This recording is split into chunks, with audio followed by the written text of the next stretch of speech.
What in the hell's diversity? That's right. LA, Los Angeles.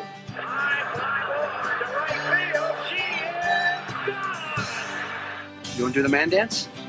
First dance is yours. Nice boy, but doesn't listen to a word you say. I'm smart. I'm like everybody says. What in God's holy name are you blathering about? Go crazy, folks! Go crazy! Yeah. You know what, Bob? I can't. Every time I hear that, I've probably heard it 75 times. Yeah. It gets better. How is that possible? Can't stop giggling. I know. Like, It's you know what it side is? smile. It's the diversity line Yeah. from Anchorman. That's what I mean. The Goonies. Yeah, don't worry about those guys. Those guys are from another podcast There's trying to this horn in. crazy thing when you're playing out a track. It's the stop button. Yeah. You forget to hit that. That's my fault. I'm going to take full responsibility. It's an opening. We still got the whole game to go. Hey, you know? maiden voyage. First inning air. Toke In LA. We are Toke In LA. I'm Tony Garcia. I'm sitting here with the dashing Bobby Kesselman. Keep going. Dashing. I say dashing. We both have faces for radio for sure. That's why we're here. Me more than you. Me more than you. Yeah, no, I have the hair for television, but I have the chin for radio. That's so funny you bring that up because as I want to let our listeners know who you are, what you're all about, where you come from, and 90% of your bio is about your hair. Well, as it should be. It really is. I'm a little surprised it's that low, but it does have a life of its own. I can kick it up to 92, I think. If you want. So we are Toke In LA. The derivation of our name, kind of funny. When you say it fast, you think we're both a bunch of potheads. Yeah, that's ridiculous. It couldn't be further from the truth. Well, it's actually only half true. Exactly. It's a total half truth. It's a pretty fair bet that anytime you encounter Bobby, morning, noon, night, he's probably going to be a little buzzed. I might. What I like to prefer to call it is medicated. Is buzzed even an applicable adjective to the pothead? Not in the 13s. That's more alcohol, right? Yeah. No, buzzed. Buzz works. Yeah, buzz is like when you're on your way. You're on your way down, or there's a horrible thing when you first smoke, where the first hit doesn't get you high immediately. Okay. So you're like, oh my God, I should have another one. And then you take a hit, and then you like start thinking, and you don't realize you're thinking differently, but you're like, still not high. Yeah. Meanwhile, this is 4 seconds after you lit the thing up, and you're like, I'm gonna, yeah. And then by the time you leave your house and go to work, it's way too late, and it's hard to talk to people. But that's like the first 2 years of like smoking a lot is like, you start thinking of excuses as to why your fucking eyes are like all red. Yeah. Like people, you're going to figure it out that nobody's ever heard this before. Bob, did you get any sleep last night? Why are your eyes so bloodshot? Allergies. Oh, man, it's hay season. So it was like, hey, allergies. I'm going to smoke a joint. And it worked every time? No one questioned it? No, I just really, you look down, you don't really talk to anybody. It's more the stuff you're thinking. You're like thinking stuff nonstop. That's why potheads are antisocial and they just look down. Yeah, it's like they don't want people to see their eyes. Yeah, exactly. It all makes sense now. Also, with my case, I also wanted to showcase my hair. That is true. Yeah. Damn it. That's all right. That's all right. Because Tony... I'm staring at it right now. I can't take my eyes off. It's hypnotic. Tony is the rare case of being exceptionally handsome inside and mildly handsome outside. But life has made him somewhat ugly. I've never heard a more accurate description from someone else about myself. Yeah, no, it's good to hear because you absolutely not nail on the head, stake. You stake through the heart, like you were Dr. Acula. Do not go see Dr. Acula. It's sometimes you got to go outside the box to see in the box to see. Oh, we're getting deep now. Near the box. See, yeah, that was my fault. That's Toke In LA. That's Bobby what we Kesselman. He comes from Chicago. Diehard Cubs fan. And I'm dying hard. Heartbreak is all about. So his claim to fame. He told me this. Didn't exactly know how big of an event this was, but Northwestern University back when he was growing up. He grew up close to that college. Lost 64 straight games. 64. That doesn't make sense. 64 games. This is the football team, by Yep. The Northwestern Wildcats. Something like that sticks with a child, and now you have a better understanding why he roots for the Chicago. They play 10 games a year, or like 13 games. That's 6 years in a row. The team that lives by your house, college football is like inspirational. That you can sell out 100,000 1,000-seat stadium 6 times a year. Oh yeah. Nowhere else in sports can you do that. Yeah. And the Wildcats sold out like. You can say we, man. No, dude, I don't want to associate. Now I do because like it's also at least they weren't like a stupid college. Like they were dumb and they couldn't play football. Yeah. They were like great students, but they're all business students and law students. Yeah. Well, those guys know about a button hook and suing it. But it was just every year they lost every game. It was just like, all right, this is what life is. This is what life is. And then 84 Cubs, 89 Cubs, 2003 Cubs. I was 6'1". I'm 5'8" now. So none of these like just earth-shattering losses from your teams you root for did even affect you. I mean, obviously you're mad. I've seen your temper. You can destroy an Xbox with the best of them. But that's all pent up because of that. It's pent up. Yeah. So well, it manifests itself in other ways, but when the actual loss happens, you're like, nah. Yeah. You saw it coming. Yeah. Yeah. Well, that was how I was when my sister died. Wrong kid died. Just kidding. I didn't act like that, but that is the truth. My sister did pass. But that was what Northwestern and the Cubs had prepared me for, that I wasn't prepared for. Maybe that was it. Yeah. I am the sacrificial lamb of the absolute losing nature in which. Wait a minute. Eastern. What was that? Chicago. Oh yeah, I get Northeastern it, man. Chicago. Wait, More. what? You embody that whole region. Yeah. Sorry to bring the whole podcast down too, because death does bring the podcast down. It does a little bit, but with death there is life. This is Right. the life of a new podcast. Which, by the way, we're both radio guys. We have extensive experience in the radio field, Yeah. and by that I mean we listen to a lot. I've listened to it on the internet. What It's the not like I fuck listen is to the radio. internet? So we're like those two retards who are drunk in a bar who talk about opening up a bar, and their only experience is, well, we've been in 10,000 bars. We must know how You to pour run one. out, you pour alcohol, you drink it, and you charge people. Yeah. How hard can it be, right? To run a bar, Yeah, successful yeah. bar, and make money? No, we're those guys. So we love radio. We listen to a lot of talk radio. There's outstanding talk radio here in LA. Just in that mindset, we go, hey, let's give this podcast thing a shot. And the great thing about it is we're getting in on this podcast thing in the ground floor. We're kind of like the first, or maybe like the first handful. What I feel, and this is me, the kid in Toke In, LA. People just want to be entertained. Like, you just want something to get you through this drive from this stupid day at work back to your stupid house to see your stupid family. We'd like to get you through traffic. Yeah, and to see your stupid family. We want your stupid family to see you home safe and with giggles all around you. We recommend a pack of cigarettes while listening to us in traffic. Yeah, unless you're my dad, because dad doesn't smoke, and I know he's going to listen to this because he's going to tell all his friends, my son has a podcast, you should hear his podcast. And he's going to be like, you're advocating smoking. I don't know. So we're doing the podcast. We're Toke In LA. This is how we came up with the name.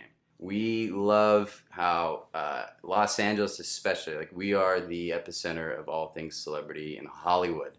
The movie industry is here, even though the city's doing its darndest to get it out of here. Everything goes on here. We have the Hollywood sign, your Hollywood Boulevard. Movie magic happens in the city. People come here to make it in the movie industry. The celebrity tabloids love combining names. Lindsay Lohan, they've turned into Lilo. So you got the Benifer and you got the Brangelina. So if you do that to my name's Tony Garcia, I become Toga. It's mind-blowing. Bobby Kesselman becomes B-O-K-E. Boki, Boke or which Boki. in Japanese means Ichiban. Which is Number one. a beer I love partaking That's in Ichiro. while drinking sake. Anyway, I digress. So we took it a step further. We're not only going to combine both our names, we're going to combine our combinations, thus creating Toke In LA. Say it fast, sound like a bunch of potheads. We're fine with that too. Bring your potheads, bring your high, bring your lazy, bring your unmotivated. Who's coming with me, man? Subscribe to us. You can do it! Tony and I agree on a lot of things, but we also really vehemently agree on our disagreements. Yes, we do. And as much as we do agree on things, we both have different perspectives. Whereas I enjoy the medication that is legally my right, and I have shoulder problems. I had I hurt my shoulder skiing in 94. 94. We're talking 20 years. Never got it corrected. And medical marijuana has eased the time in between my surgery and now. Can we agree that you just made up a word a few minutes ago? We can probably agree on that. Vehemently is the word, I don't believe. pronounce the H. You don't. It's a silent H that comes Yeah. out as an N. Yeah, I exactly. gotcha. So that makes perfect sense. So Right. we're Toke In LA. So look us up on Toke In LA, our YouTube channel. We're going to be posting videos there, recapping each podcast every week. Email us at tokenla@gmail.com. Bobby Kesselman, I'll finish his background. From the Chicago area, Chicago Cubs fan, graduate from Chicago DePaul. Bears fan, Chicago Bulls fan. Bears, Bulls, Cubs, what else? White Sox fans can listen. Blackhawks? But love the Blackhawks. Love the But Hawks. I didn't grow up watching the Hawks because they only had the away games on TV. He used to do pay-per-view for the home games, Oh, even if they sold out. So like as a kid, I'm like, oh, guess what? Everything else is on TV. I can watch it. let's watch that. Yeah, so I incidentally grew up like disliking hockey because our owner was a cheap member. Yeah. But You can call him what you really thought of. it sucks. It's like he's one of those Jews that you're so embarrassed as a Jew, you know? I love your Jewish point of view, and I also love that as a Jew, you have carte blanche to rip on your own mind. As well as you. Because no one enjoys a Jew joke more than I do. No, that's true. Bring them to Tony Paris. also has a unique perspective of being both Cuban and Mexican, so obviously he just argues with himself. We love, they a lot of heat, a lot of spice, Yeah, a lot of passion. A lot of passion. in things that mean zero. And in not life. to the normal man may they be important. This is why I've sworn off Latin women, because they love just drubbing up awesomely uncomfortable situations out of a perfectly fine one. And like in the middle of like a good time, hey, remember that time when things sucked? No, I don't want to talk about when time sucked. No, I'm having a good time now. It's great right now. Yeah, but remember when you said that mean thing that I know you don't remember? That really made me mad, but I decided to tell you now. If I say no, will we do it anyway? Yeah, but I'm not going to be in it. Great, I can't wait. Buy me So- something. Bob, you came to LA when? 1996, when to do probably what? to do stand-up. Came in all guns blazing. I didn't really fit in with a lot of the comics. Well, comedians are dysfunctional, weird people. Yeah, but I think everybody is. I just think like comedians especially are it's like when you see a really big fat person, like you're like, okay, you're obviously like you're not hiding your sadness. A donut to you is like a hug. Yes. You wear it, obviously, all through your clothes. Yeah. And I feel like comedians really wear their shtick. Well, that's the story of my life. No respect. I mean, I love the art form.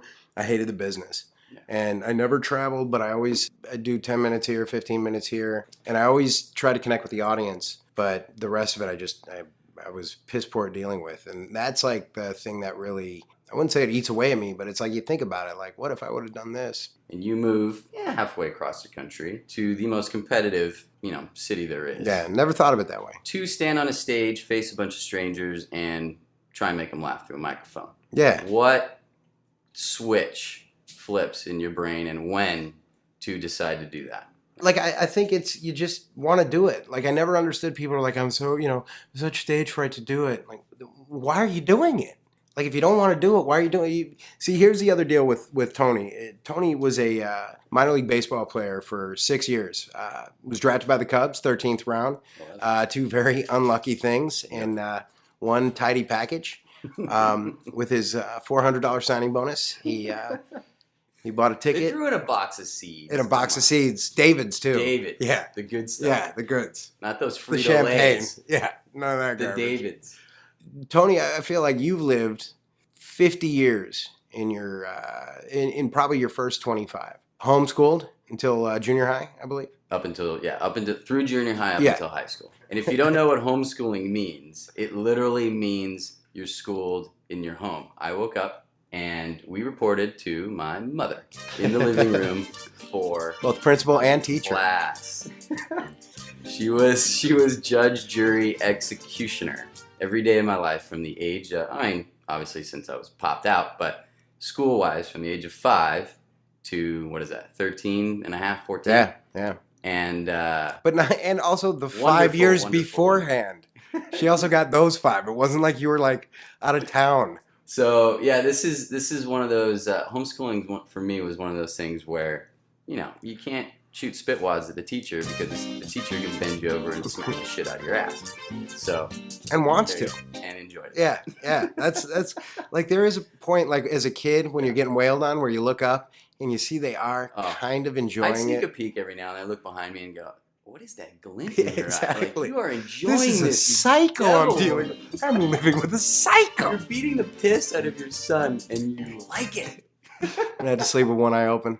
Well, I mean, we do this all the time. Bob and I, with the minor league background I have, like he was saying, and what he's trying to do on stage, there are a lot of similarities stress-wise, and there's a lot of Especially baseball. there's a lot of talk that goes on in your own heads. Right. When you're at the plate in baseball or on the mound or whether you're on stage, one joke doesn't fly. How do you recover from Right. And then everything speeds up, and it speeds up horribly. Life is no different. Life sucks. Life is filled with situations where you're talking in your head.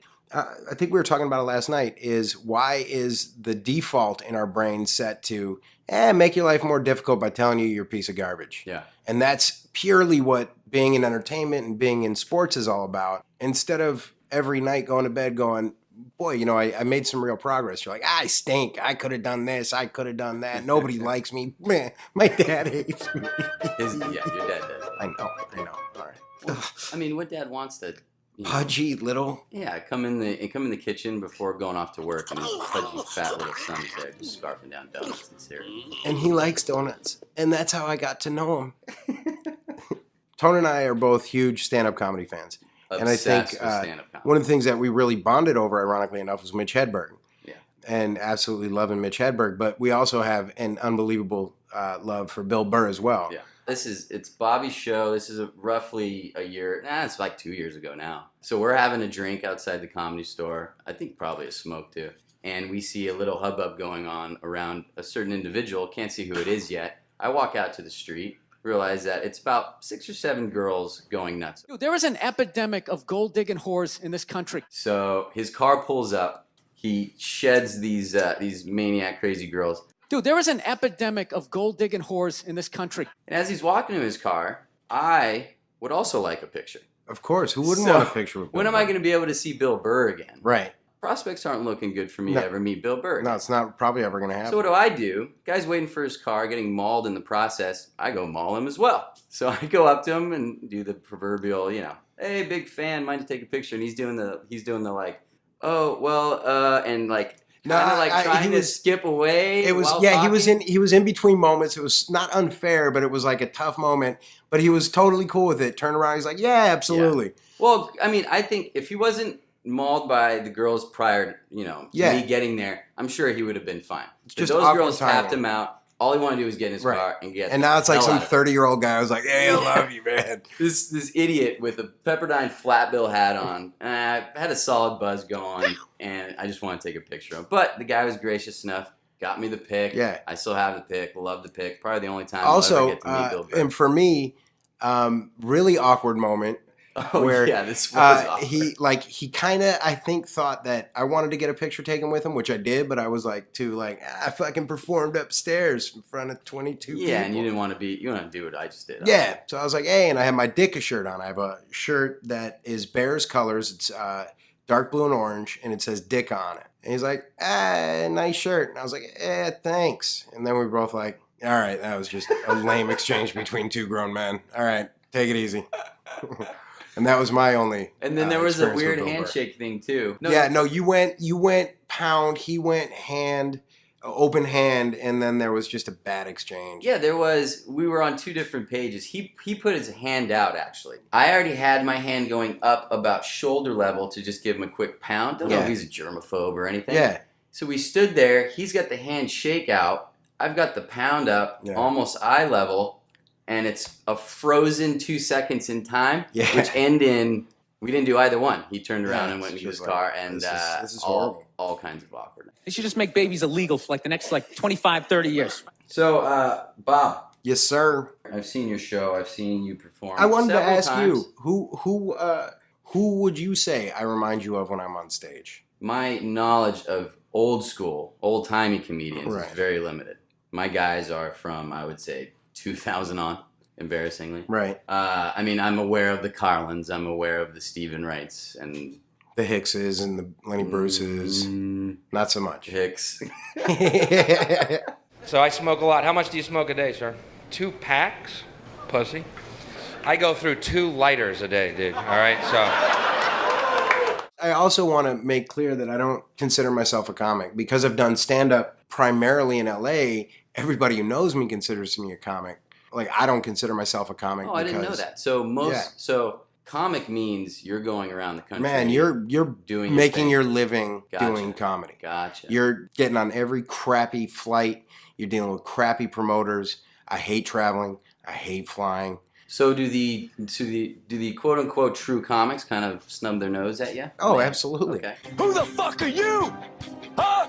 Who the fuck are you? I think when you consider yourself a comic and you walk around and, you know, pretend like you are, yeah. Yeah. And they absolutely should. Oh my God, who the hell cares? And, you know, comedians, there are a couple screws loose in most of them. I Yeah. mean, there's a reason why this defense mechanism of comedy has been developed in these people, right? I mean, go down the list of reasons. But I think They didn't have it's friends, like, they were fat.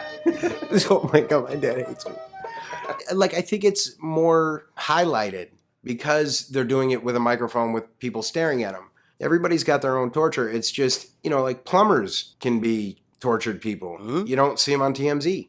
But they still currently hate their lives. Yeah, they should. They smell like shit. Yeah. Your thing, what you like to do in your act is you do a lot of voiceover. You like to do a lot of impersonations. I do. I have really good training, but no real ambition and a lot of opinions. And then the weed really kills that ambition too. So a podcast is ideal. What an outlet. Yeah. So Bob does a lot of voiceover work for Family Guy, numerous commercials. Bob and Yeah. I have known each other for about a little over 5 years now. But there's a great story I always remember of Bob. He used to bring one of his neighbor's friends in here to give him haircuts in his home because he's a Jew and he doesn't like to spend money. I mean, who's going to spend money? And I got to say, in all fairness, I didn't think about it till later. I should have paid her. in some way. But this girl, I mean, she didn't mind doing it. It's what she did for a living. She was a hairstylist. Right. And she was friends with Bob through, you know, a couple of his neighbors. So she would come here and chop his hair up every now and then. It's the only, he came in and told me the day after it happened, he said his hair, which is unbelievable, like it's just so Thick and full lustrous. and thick and Yeah. just teeming with life. I've been told I'm too fat to be in this TV show, but my hair could have a guest starring part. Yeah, well, we want your hair, just not you. Yeah. His hair actually broke the girl's clippers. Yep. It got And- caught. Yeah. It stopped. Like she's going through, doing her trim. Broke. That's how thick and lustrous it is. It broke the girl's clippers. I've Never heard of dulled that scissors. And I went through when I went to Thailand, I was like, you know what? I'm doing it. I'm shaving my head. Never shave my head. Terrified to shave my head. Terrified I'd see like a bad hair growing constellation. So I was like, I'm going to do it. And we couldn't do it because both their clippers couldn't get through my hair. Couldn't get through his hair. Couldn't even shave his head. Apparently in Thailand, they have very fine, thin hair. I want to get back to your Thailand trip because that thing was epic. Yeah. I'd rather not. So, tell your Gaffigan story. Right on, man. I was with a friend, my friend Jill. I guess one of her clients or somebody she knew was Jim Gaffigan. We were at the Improv. And so Gaffigan comes over, and Gaffigan's top 7. Are we sure that everyone knows who Jim Gaffigan is? If you don't know who Jim Gaffigan is, chances are you haven't liked 1 minute of this podcast. Right on. Gaffigan walks over and we're talking. She introduces me and like I'm just in heaven. And he's just staring at my hair. And Gaffigan as well, if you don't know, has a horrible, horrible hairline with thin blonde, and it's going in front. It's just bad. Watch it. My fault. Tony has the classic horseshoe. Is there anything I can do? Yes. Live, damn it. Live! Every precious moment as if this was the last year of your life. Because in many ways, it is. Tony's been going with the shaved head for the last 2 years, 3 years. It's tough because this is But damn it if it didn't make him sexy. This is radio and you can't see us, but I have a shaved head now. I started to lose my hair. Geez, this is embarrassing. Probably around 25, 26. And I'm not the type of guy to cling. You see these old timers and they do they literally have like 3 strands of hair that they still every morning pull over that bald cranium. You're bald! And no discipline to commit to a product like Propecia or Rogaine. So I went and grabbed a pair of clippers and killed it. I've had a shaved head for the last 3 years. Miss my hair very much, but what are you going to do? So, Gaffigan staring at my head with probably the same turmoil that Tony experienced in his life for him losing his hair. And he's just staring dead at my hair. And he's taller than me, so he can look down. And I know he's looking for that little spot in the back. Of which there's none. None. And he just turns to me and he goes, "Your hair is telling me it hates me." And that was my moments with my heroes have just been met with acrimony and awkwardness. I mean, I would take that any day, though. Yeah, to have one of my heroes be jealous of me because I'm a full head of hair. Yeah, no, I didn't walk away ashamed. Oh, that's fantastic. Something I've never experienced. You're bald! I go out with it in a beanie or a hat sometimes, and if I meet a girl... Which he does often. Maybe things escalate, I actually have to make a point to let them know, listen, I don't shave my head because I'm going through a phase or I'm sick of my hair. I shave my head because I have to. So... I mean, But that's a conversation that does it really have to be made? I'm talking about things escalating past the point of that night or that week. Like you see the girl a few times down the road, and you can possibly see it going further. So before it gets any further, she needs to know that this hair isn't coming back. So Bob, you love taking your shirt off. I think it's true or false. I will say true with the caveat that it's freedom. I'm about freedom, and I think that if you have the freedom to do that within yourself, your dad can't still hate you for being fat when you were 10. Question. Yes. Given your physical appearance, should you be taking your shirt off? In society standards, no. I don't think it's what anybody wants to see. Yeah. But my whole point is damned what they want to see. Damn him. Bob loves taking his shirt off, dancing around like a ballerina. If the ballerina were to leave the crew and go on a 2-week cupcake / I would say eating ice binge. cream every night while watching movies. And she mysteriously grew chest and stomach hair and shaved nice little shapes into them. You're gay for saying that. Tony went to college at Pepperdine. I did. That's genius. You went on scholarship. I was on scholarship. You got people to pay you to live in Malibu for 9.5 years? In 2 more years, and you'll finally get that it was diploma. 8, okay? No, Tony went to Pepperdine and excelled at Pepperdine as both player and student. Did that come after minor league ball? No. I did high school to Pepperdine. Right. For 3 years. Okay. On scholarship to play baseball. And 3 years is the NC2A requirement once you sign a letter of intent to go play a sport at a school. Okay. I don't know if it works like that at all sports, but for baseball, you sign a letter of intent, you're there through your junior year. Okay. Then you have the option to sign with the team should they draft you. After 3 years? After 3 years. Okay. You're draft eligible. If a team drafts you, you have the option to sign with them or go back to school for your senior year. So had you in your senior year of high school made yourself eligible for the draft, were you ineligible to get a scholarship? No. Okay. You can do both. You can get drafted and go to college. You can't sign and go to college. You can go be a regular student. Right, because as soon as you sign, you get the money, and then you're ineligible. Status is out the window. Kaput. You learn about that quickly. So you're not allowed, the way the NCAA works is no student is allowed to have any money ever. Ever. And it's scary and it's sad to say things really need to change. I left as a junior, went and did the baseball thing. And then when I quickly realized that I wasn't good enough to go anywhere, I went back and Do you attribute that? Tony busted up his finger and it looks weird. It looks like looks like E.T.'s eyeball. Yeah. I like how, there are a lot of things you need to see on us that really don't come across in radio. No, but I think, you know what? We'll post pictures. But I think, you know what? We were not going to post pictures, and you imagine it, and how much fun did you just have? And it's hilarious too. It's so funny how it's like the most important finger on my body. Right. It's so funny how that happens. But here's a question. So you're raised for 14 years, basically in your house. You're almost like a prisoner. Your dad acquiesced to all of it. Like he got to have fun with you guys, and mom got to do all the discipline. Dad was dad / coach / buddy. Mom was horrible teacher / principal whom we hate, and she cooks the meals. Then you get to high school, and also it's religion as well. You're being pounded with... Yeah, we're leaving out a massive element of my childhood and my brother Dave and Steven's. Yeah, dripping, like just soaked in religion, and not that you would think with the last name Garcia we are going to mass every Sunday and doing the Hail Marys up and down the block. No, we were Baptist Christian. You get baptized. You don't get baptized when you're a baby. You get baptized when you're 13 and know you what's earn happening. your baptism. Earn your baptism. Know what's happening. You become born again. You wake up and read your Bible in the morning. I mean, that was the whole reason why I was homeschooled, so my mom can actually supervise what was being taught. And she felt like the best way to do that was to basically run the school in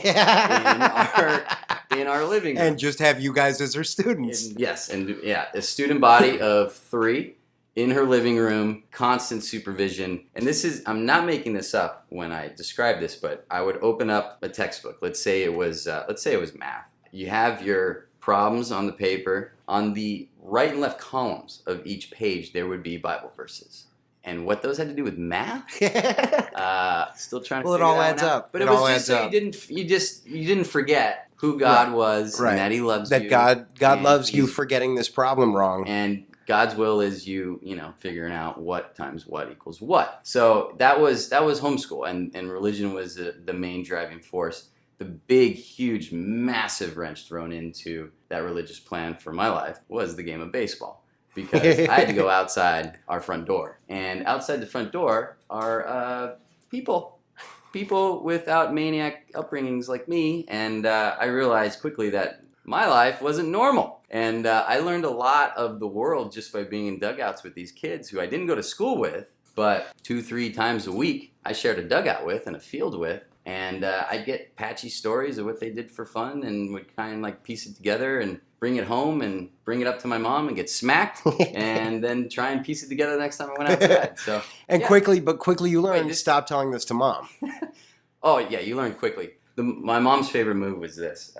We were constantly in trouble. I mean, when you're allowed to do nothing, you're always in trouble. So my mom's favorite thing was we would repeat something we heard outside or on TV on a channel we weren't supposed to be watching, and she would give us a smack. Except, we would run away from her. We don't want to smack. But we were so like not brainwashed, but we were so programmed to just obey everything that came out of our parents' mouths. My mom would actually instruct us, come over here and give me your face. and crying and just like terrified, I would inch over and literally stick my cheek out, and she would throw me a smack. And that was it. Was it open hand or backhand? It was never backhand. You can act like a man! What's the matter with you? That's more like, that's like gangster type stuff. Right. She was open palm. And it was quick. It was quick. She got more pleasure out of the spanking. I feel like the smack, it stung her hand too. So she just wanted to get over with. No more hangers! I mean, did you get disciplined physically as a kid? Not much. I got whacked across the face twice by my mom. Both times I deserved it. Because I was a pudgy smart mouth, Yeah. I was a little pudgy smart mouth. Yeah. And so they realized that spankings weren't going to do any good. Well, no, my dad hit me a couple times. He hit me with the belt twice, and then one time he hit me, and I was outside and sat next to me and was like, "Look, I don't want to freaking hit you, but stop making me want to hit you, Basically, go stop eating donuts and lose some weight so I can be proud of you. You ever hear of jogging, son? There's this new thing they call. You see those gym shoes I got you? They're pristine. Yeah, meaning they've never been used. Put them on. I don't even know why you close the refrigerator door. Why even do it?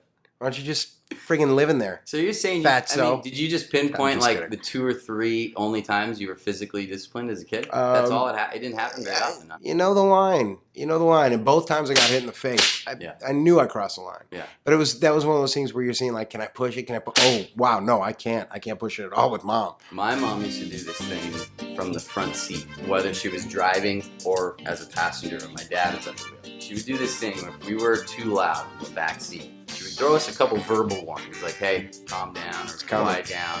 Next one would be, I said, shut up. If we went past the second one, what she would do is she would just reach back through the separation in the driver and the passenger seat. And she would take, my mom always had nails. She still has them today. They're terrifying. She would go back and like she would find her way to the inside of one of our thighs and just pinch the shit out of it. I don't know, like I have a pretty strong threshold for pain now as an adult, just through sports and stuff. Thank you, sir. May I have another? But it's as a kid, I remember thinking, I'm gonna die. Yeah. It's every moment feels like death. And it became the point where you were 10 times more terrified when they came at you than when they actually grabbed you. Yeah. Let's bring it all the way back to full circle. 18 years old. You're at Pepperdine. Yeah. From Temecula. We have not established firmly that Tony's with the Grape Growers. Temecula, little town. I would say 35, 40 minutes inland from Oceanside was our nearest. Which is northern San Diego. Northern San Diego. And northeast, northwest. It's around there somewhere. East. What? Off the 15 freeway, on your way, if you're coming from LA, you go down the 5 and you would like hop on the Ortega. Like in all honesty, it's a great place, but it's a hellhole. It's hot. Yeah. It's hot. It's a hellhole. Beautiful wineries though. Beautiful. It's not even motherfucking Fresno. But to correct you, I'm actually not from Temecula. Wait. I went to high school there. What? I grew up in an even shittier part of California called Moreno Valley. And back when I moved there as a kid, it was actually called Sunnymead, and it was pretty nice. Then they built a park across the street with basketball courts right across the street from our house. A little dirty ball in the neighborhood. We all know what type of people frequent basketball courts, and they bring... Roll them up. We quickly got out of there. My dad realized those schools in Moreno Valley were either going to send us straight into a lifestyle not accustomed to the Christian, or Christian Baptist. A Baptist Christian, yeah. And if we wanted to continue with this baseball thing and keep us somewhat decent human beings, they had to get us out of there. So that's where as we found Temecula. It was about an hour away on your way to San Diego. I went to high school there. So Moreno Valley, Temecula, to Pepperdine, to baseball. I've been in LA here for the last 7 years. I gotta tell you, this city doesn't grow on you. I'm gonna disagree. We do disagree. We talk about this all the time. I think this city, it's okay. This is how I describe this city. You ready? Mm-hmm. And we've also talked about this too. It's how the woman views a relationship as opposed to the man. Okay. Okay. This city could be great. Okay. But it's not. This is how a woman looks at a man. Right. When they're beginning to date. Her view is he could be really awesome. He could have a good job. He could support me one day. He could dress better. He could do all these things. Right now, he's about halfway there. But with a little work from me, the guy comes into a relationship. If he's deciding not to see anyone else, he likes exactly what's before him. He doesn't want that. And that could happen the minute he sees her. The minute he sees her. Yeah. 5 minutes talking to him. She's got a little head on her shoulders. Obviously looks. And you're good. Like, don't change what is in front of me right now. They always do. And you never do. So you break up. So you just haven't broken up with LA. So this, in my opinion, people who love LA are looking at it like women do the beginning of a relationship. They see everything it could be, all the possibilities. I can have a career here and a life here. And the beaches could be fun if they let you throw a frisbee and a fucking football on the weekends, or walk a dog, or maybe throw a fire together. No, you can't do any of those things. No. Why would you want to do that on a beach here? Here's where I completely, totally, and unequivocally agree with your point. We're making up words again. Look it up. I may not have pronounced it right, but I spelled it right with my pronunciation. LA is everything you want. The top 1%, the bottom 50% of the world moves here every year. Top and bottom. There's a lot more bottom. I don't know exactly where I'm going with this, but we're talking about LA, and LA offers it's 1%, 50%. Now the 1%, the 50% of the women that come here are looking to become lottery winners. Yep.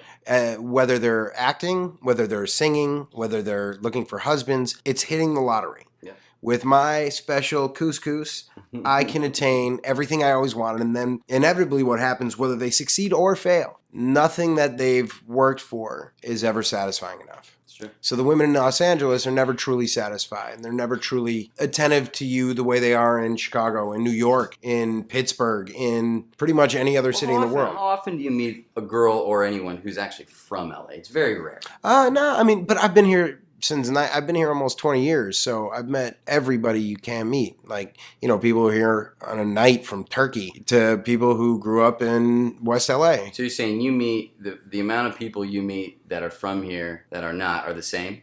I would say the people who are worse are the ones who move here. The ones who move here from because outside. they're looking. The expectation. It's more than expectation. It's looking to be rewarded for not having worked for anything. How often do you go on auditions? Now, pretty much, I audition all the time for voiceover, but not. What's all the time? Like, give me a number per week. 8 times, on average. 8 to 10 times per week. 8 to 10 times a week. So you got several in a day sometimes. Yeah. And these are commercials. Yeah, commercials, shows. Cartoons, stuff like that. And it's, you know, humiliating because my percentage of the things that I've tried out for as opposed to the things that I've actually worked on is humiliating. I've worked over 300 or 400 episodes of TV. Nobody knows my name. Yeah. I'm not rich. I like not having to worry about watching my weight. I have friends who are actors and their diets are hysterical. I also find that actors tend to drink more. You're not a big drinker, though. No, but I smoke weed and a lot of actors smoke weed too. Which usually leads to a lot of snacking. Bingo. That's why I'm not speaking for Tony at all. My entire first podcast was sponsored by Snickers, which I had 3 today. They're not paying me to do it. I'm telling you, if you like candy and you bars, actually had to pay for those 3 Snickers. Oh, yeah, bars exactly. yourself. And 95 cents because it used to be 75 cents. But I guess, you know, screw the fat guys. Right. At the vending machine. You guys don't have hearts. No.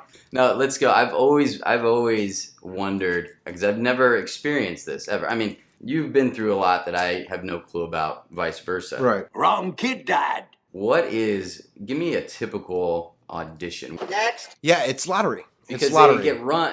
You get residuals. Okay. You get a certain amount of money for, I don't know, like legally, who knows? Yeah. But I've gotten a couple of national commercials and you don't save it. You're like, this is free money. It just keeps coming. That's amazing. Yeah. So you go to a random warehouse? Yeah, some like, it's never like, boy, I'm really proud of doing this. This Yeah. is, I can't wait to call my dad and be like, hey, I was in Hollywood and I stepped over a guy who was eating his own crap and yelling about the government. And I went in, there were 20 guys, a lot fatter than me, which made me feel good. Then I realized I was on an audition for fat people.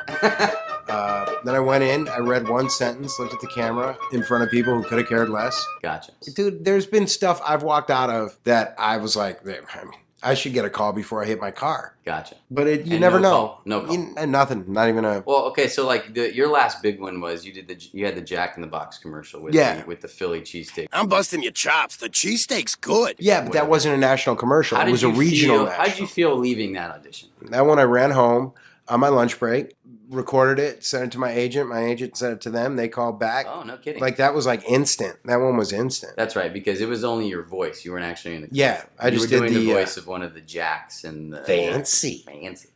Yeah, no, it's just like, here, read this, do your interpretation of it. If somebody likes it, they like. There's no reason as to why anybody likes or dislikes anything. It's lottery. But that's what Los Angeles is. And going back to that question, Los Angeles is like winning the lottery. But if you stay here, to me, it takes 2 years.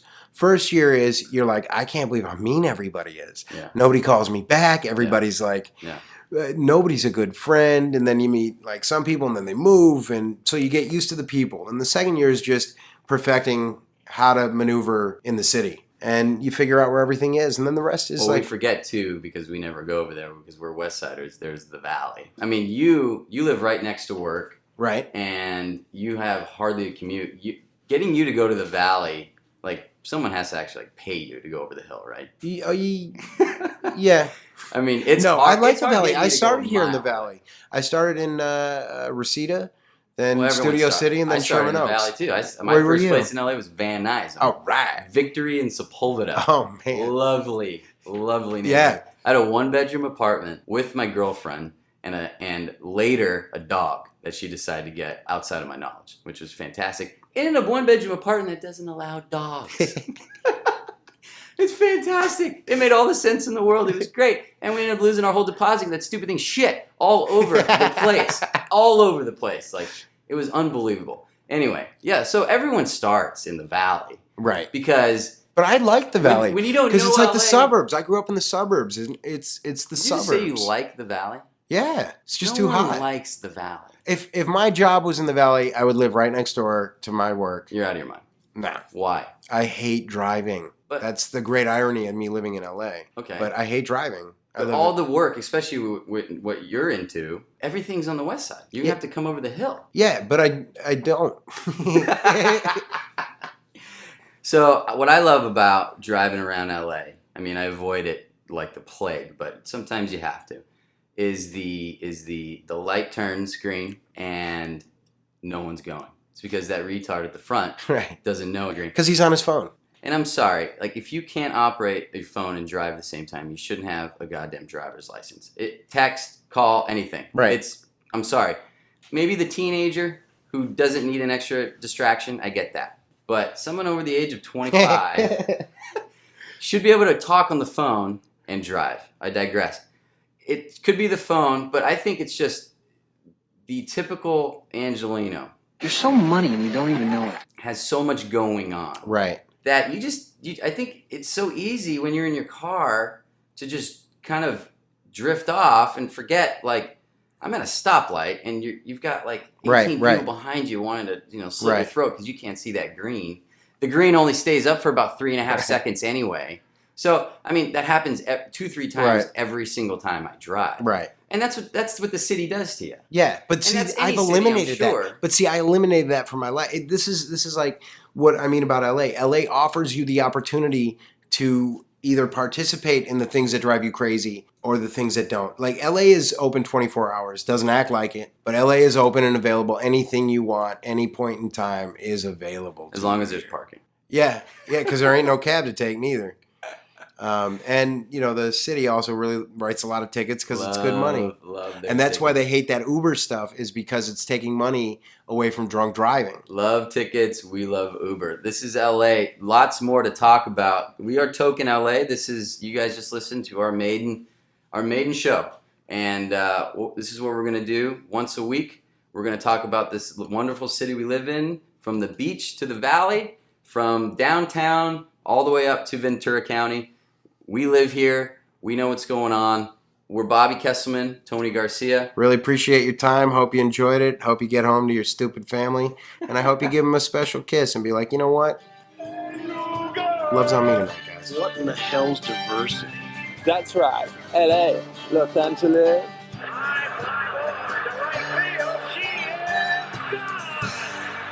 You want to do the man dance? First dance is yours. Nice boy, but doesn't listen to a word you say. I'm smart. I'm like everybody says. What in God's holy name are you blathering about? Go crazy, folks! Go crazy!